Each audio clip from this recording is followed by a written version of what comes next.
Camila Cabello stood under the spotlight, her voice filling the cavernous State Farm Arena in Atlanta, Georgia.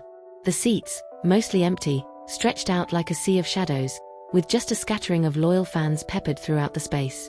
It wasn't the bustling, sold-out crowd many artists dream of, but for Camila, it was still a stage, still a chance to connect. Earlier that week, whispers of the show's lackluster ticket sales had spread online. Screenshots of near-empty seating charts went viral, accompanied by jeers from critics. "That arena was empty," one user posted, dismissing the 27-year-old singer as a flop. Others questioned why any artist would go through with such a performance, calling it a waste of resources and an embarrassment. But not everyone shared the cynicism. Rapper Mod Sun, in particular, leaped to Camila's defense. 99% of artists would have cancelled the show plus put out a mental health statement, he wrote in a tweet. "She just gained my respect by still performing. Empty shows are still shows." For Camila, the night wasn't about numbers.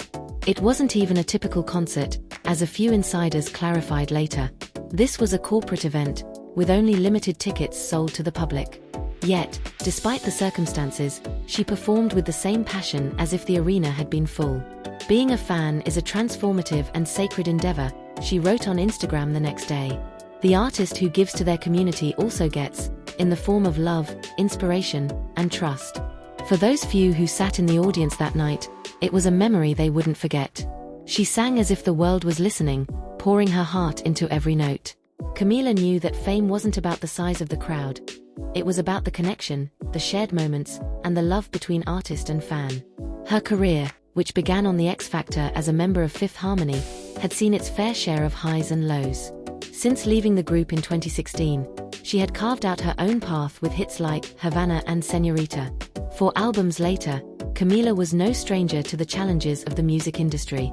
That night in Atlanta, under the glaring lights of a nearly empty arena, she proved something many doubted: her resilience. It didn't matter how many people were in the crowd. To her, every show, every fan, every moment mattered.